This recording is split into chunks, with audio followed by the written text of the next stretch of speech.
We are human beings, and at the core of all of us, we're all about growth. We don't want to be stagnant. We don't want to be going backwards. We want to constantly know that we're evolving.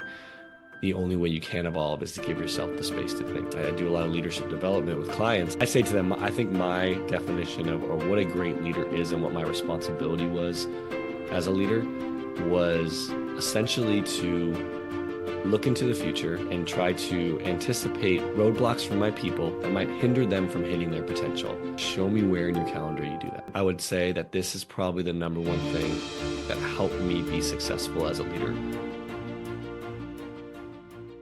Welcome back to Over Dinner. I'm Jarrod. Thank you again for joining for another solo episode. In these solo episodes, you're going to hear things from personal development, mindfulness, leadership, culture, a bunch of things that I'm just really passionate about. If you're new to the channel, please subscribe, like, comment, share things that you're thinking about, things that you want me to talk about on any of those topics. Really, what we're trying to accomplish here on Over Dinner is just talk about the human experience from our perspective and show that you're not alone. We're all going through very similar things, and then offer any advice and tools that we've used to help us continue to grow as human beings. Today's episode, it's a personal and leadership focused one. I think the ideas that I want to talk about today kind of cover both. And what today is really about is, first off, to center ourselves is that we're creative beings. At the end of the day, we are all creators, whether we are intentionally or unintentionally knowing what we're creating. We are always in creation mode. Every thought that we have is a creation, right? If creation is a new idea or a new concept or a new way of thinking, we're constantly doing that. We're constantly having new thoughts, feeling new things, and all those things are essentially creation. Everything that we see, touch, feel, use all our senses was created and has been created. And also the way we attach meaning to experiences is also creation. So in essence, we're constantly creating at all times, every second of the day. People like to say, I'm not creative, I'm not a creative person. Well, you actually are. You're doing it all the time. It's just, how do you find ways and approaches to unlock more creativity within yourself? And that's really what I want to talk about today. The only way to be creative is to give yourself the space to do so. What I want to talk about is, how do you give yourself that time to think? Being able to sit with yourself and think about ideas, about thoughts, about experiences in order to create what you want to create. It takes a lot of intentionality. We are in a world now where we're constantly can be consumed by external stimulus. We don't get the time to think, and it's really easy to get distracted, whether that's your phone or email or TV. There's a way to take our attention away at all times. And so that's what makes us lack creativity, is the constant consumption of stimulus going on without space to slow down and to think for yourself and to think of ideas and to think of concepts and new things and putting things together. It takes an intentionality. And even when we maybe have given ourselves some space, we have our iWatch on or we have our phone nearby, and really to get into a good flow, I believe the research says around 60 to 75 minutes of uninterruption to get yourself in a really clear, focused flow state where a lot of new ideas and generation. And so I want you to ask yourself, when's the last time I just had 60 minutes of being uninterrupted, from not checking an email, not looking at my phone, not being distracted? It's hard. It's really hard these days. We want that dopamine hit. We want that hit that we get from getting something coming into us. So that's what I want to talk about today. I think it's both, as I said, both a personal, and for me, it's really was a big leadership tool that I use and continue to use to help me think and be creative. Because I do think one of the most important attributes of a leader is to problem solve. And problem solve is creativity, figuring out how to solve a problem for a project, an initiative, your people. You got to be able to be creative, and you have to give yourself that space. I do a lot of leadership development with clients, and I ask them, and I say to them, I think my definition of what a great leader is and what my responsibility was as a leader was essentially to look into the future and try to anticipate roadblocks for my people that might hinder them from hitting their potential. And how could I remove those roadblocks before it hit them?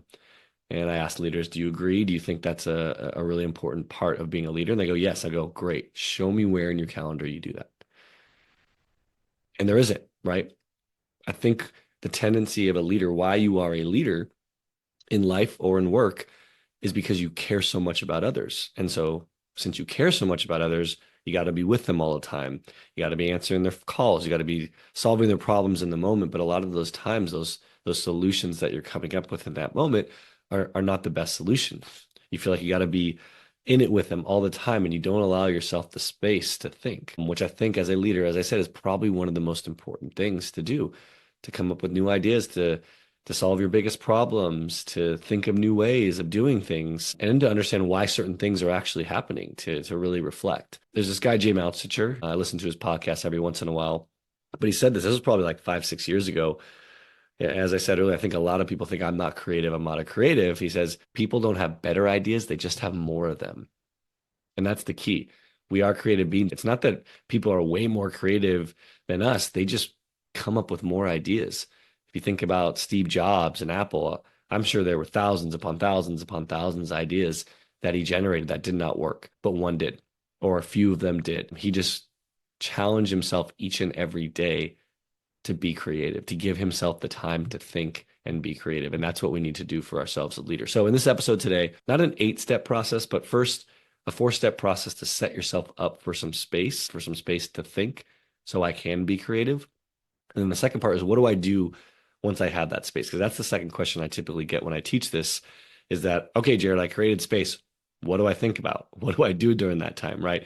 If you guys use Outlook, it sets that focus time, and you get to that focus time on your calendar, you're like, I got a big to-do list over here. I'm just going to go knock that out instead because it's easier. And oftentimes we feel we're lacking being productive if we're just sitting and thinking, what am I doing? I'm not moving the needle. Nothing's happening. But what you need to realize is that time to think is actually going to help you excel and exceed and help your people and projects and all the things that you're leading, both personally and professionally. So let's dive a little bit into this. Let's first talk about, again, on the personal side, my personal growth stemmed from me sitting for myself. And a lot of times that was through meditation. I would sit and give myself the space to think. That's where I uncovered some existing beliefs. That's where I uncovered how I think, why I think a certain way, what roadblocks am I encountering that I could think differently about. But I needed that space. And I gave myself that space, and I used it through meditation to understand, what do I want? What do I want my future to look like? Who do I want to be? What's my identity? What do I want to create? Because I understood at the end of the day that my reality was created solely by me. So if I wanted to change the reality, I needed to think in a different way and be creative about it. And I needed the space and time to think to do that. Now let's dive into work. Let's talk about being a leader. Because again, this is the most important tool to me, especially right now. There's so much going on. We're distracted by so many things. Post-COVID, we're on meeting after meeting after meeting after meeting, and we're not giving ourselves time to really reflect on things that are going on, but also where we want things to go. And how can I, as a leader, drive things to where I see they need to go?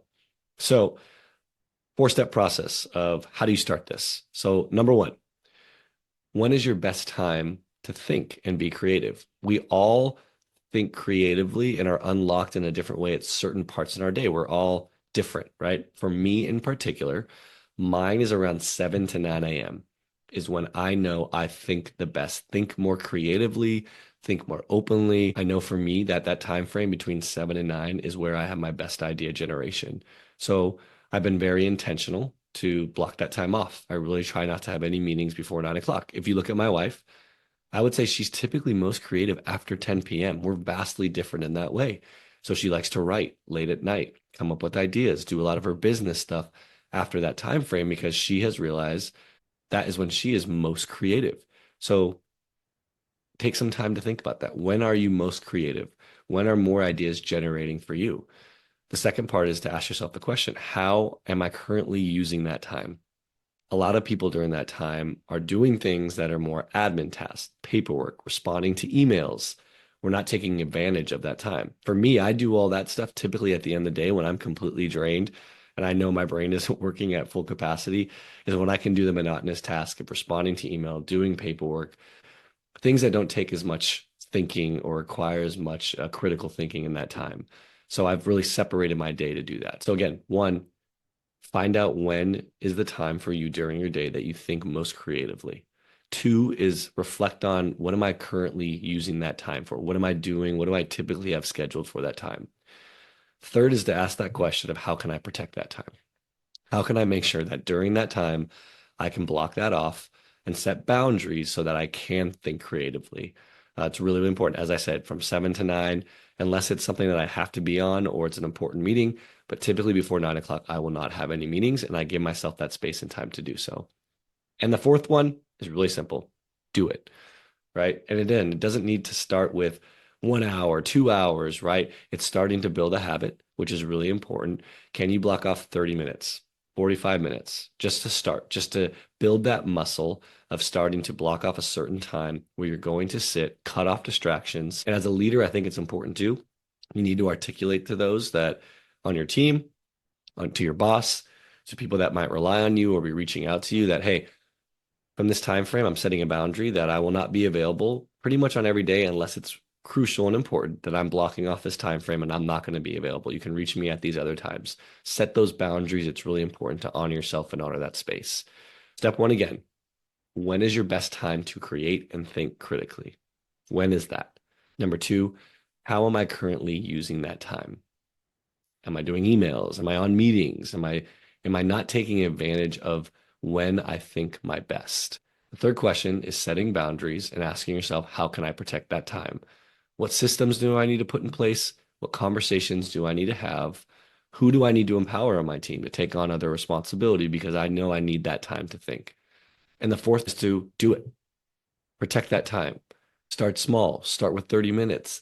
Build that habit. You'll notice after a period of time, you'll want to extend it because you get into a flow. Ideas are coming. You're realizing how beneficial this is. And you maybe go to 45. Maybe you'll go to an hour. And it just doesn't have to have that clump in all in one day. Some people are like, I can't block off 2 hours. Well, 2 days a week. Can you block off an hour each? It doesn't have to be perfect, but it's really important that you protect that time of when you're thinking your best. So now you have that time blocked. The next question I get a lot is, what do I do next? What do I do during that time? That's really easy if I'm just sitting there like, all right, it's time to think. And a few minutes later, you're checking an email, you get a notification, you pick up your phone, and you're distracting yourself because you're unsure of what do I think about during this time. And I was challenged with this. When I started this process, it was not easy. I just go to my phone or someone would call me and I'd pick it up because to me, again, it felt I was being productive. If I wasn't doing something, if I wasn't in a meeting, if I wasn't talking to somebody, I am not being productive. And I think that's a tendency, especially with newer leaders, to think if my calendar's full and I'm on something or with someone, then I must be being productive. So what can we do about that, right? What do I think about during that space that I'm going to give myself? So number one, something I started to do, it's all over the notes section of my phone, is I started writing down everything that was bothering me. Essentially, when something in work or something personally, something was bothering me, I would just write it down. I wouldn't try to solve it in that moment. I would just write that thing down. It could have been coming up against the same issue in the work, or personally, I keep having this challenge in the relationship with my wife. We keep bumping up against this friction over and over and over again. So I started just writing everything down in the moment when it was happening that was bothering me or upsetting me or was challenging me.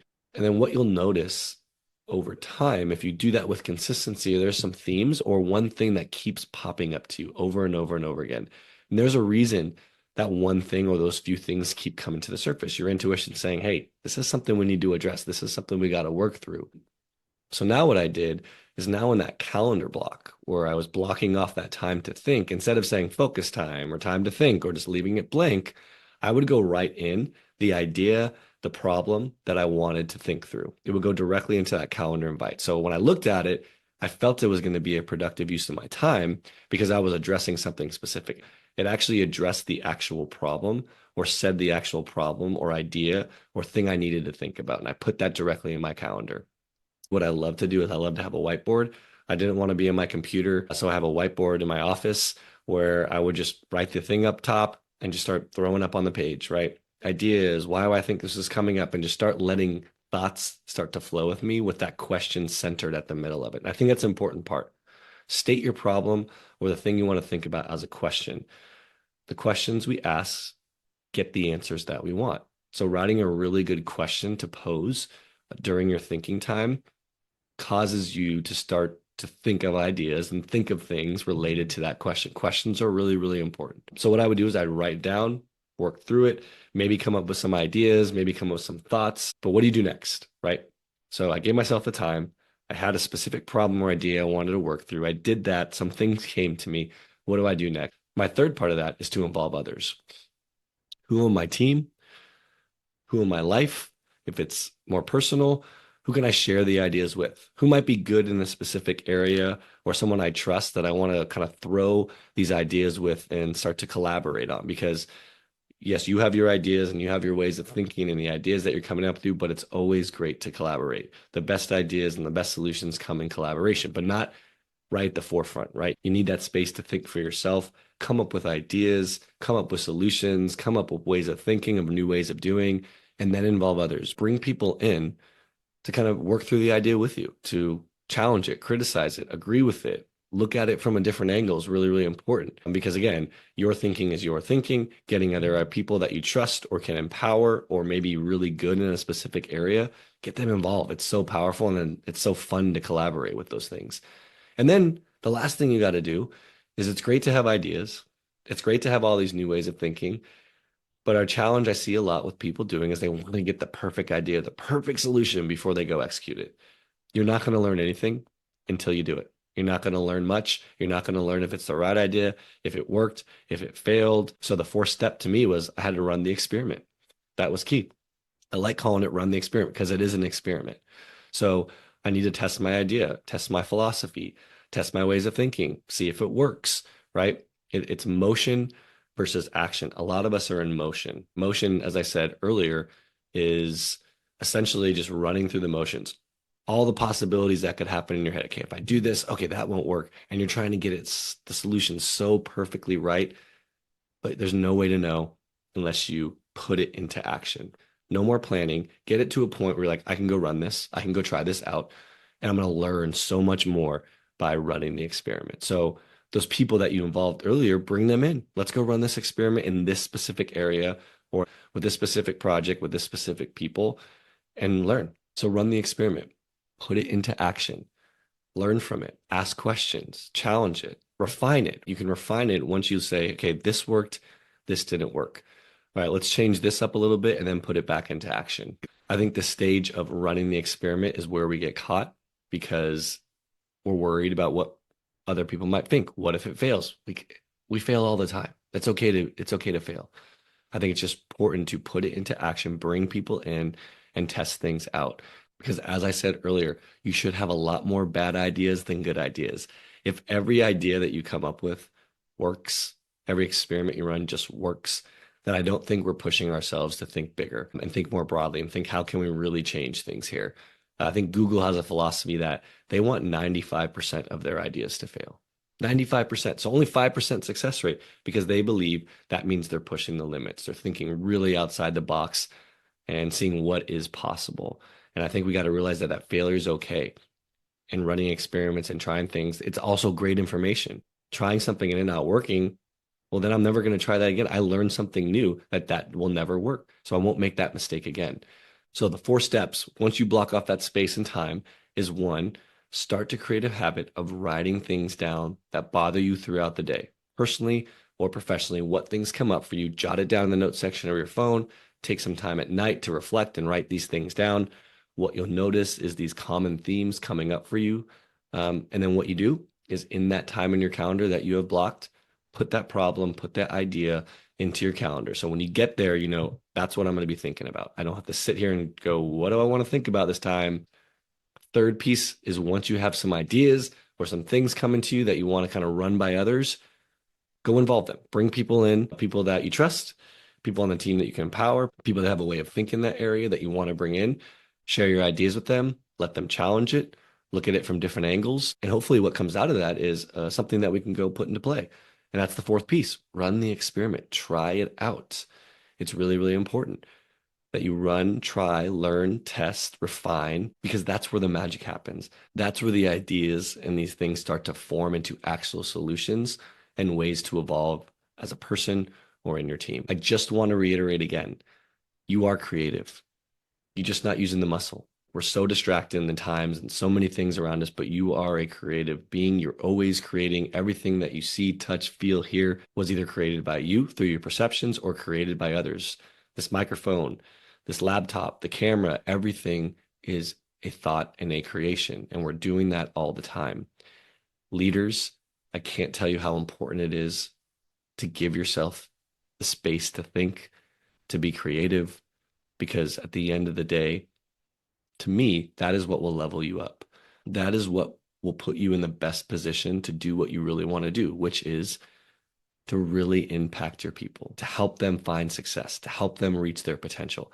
They need you to pause and take space to think, because that's the only way you're going to give them what they need to find success. On a personal level, it's the only way for you to grow and evolve. If you don't take time to reflect and think about what you want and who you want to be, and why you're acting or certain things are coming up in your life, you got to give yourself the space so you can grow and evolve for the people in your life, your significant other, your kids, your friends, everyone that's important to you. They also need you to take time to reflect and to think and to keep growing and evolving, because that is what life is about. We are human beings, and at the core of all of us, we're all about growth. We don't want to be stagnant. We don't want to be going backwards. We want to constantly know that we're evolving. The only way you can evolve is to give yourself the space to think. To close this whole thing out, the steps that we talked about today was to remind yourself, one, where do you think you're best? When are you most creative? When do you have the most ideas? The second thing is, how are you currently using that time? Are you using that time for admin tasks, responding to emails? The third thing is to protect it. How can you set boundaries? How can you communicate that you're setting those boundaries to protect that time? Because it's really, really important. And the fourth is just do it. Try it out. Doesn't have to be 2 hours. Doesn't have to be 3 hours. Start with a half hour, 45 minutes. As I said, it will evolve, and you'll want to stay in that space a little bit longer, because once you actually use that muscle and don't allow yourself to get distracted, you're going to want more of it. It's a very powerful place to be. And then once you're in that time, what do I do with it? The habit of consistently writing down things that are bothering you, ideas that are coming to you. And then when something comes up that's consistent, that part goes into your calendar. You put that question, you put that idea or that problem into your calendar invite, so you can have some intentionality when you go use that think time. Third is, once you come up with ideas or solutions or have some things come to you in that time, share it with others, involve others, have them come in, let them challenge it, see other perspectives. The most important thing is to run the experiment. Don't make it perfect. There is no perfect plan. Don't be in motion. Lean towards action, because you learn so much more. Even if we fail, we'll learn the most. So I want to close this as I started. I've said it multiple times.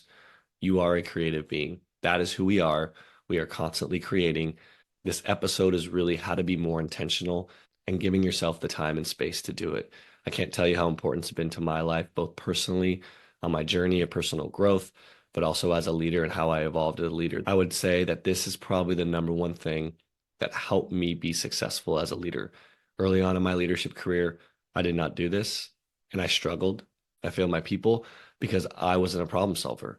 I was reactive versus being able to think differently, to come up with new ideas. So thank you for tuning in. Please share, how do you use your time to think? Any other strategies that I missed that you have found helpful to give yourself the space and time to be the creative being that you are? Would love to hear. I appreciate you guys. Thanks for tuning in. Hope you have a great rest of your week, and we'll see you next week.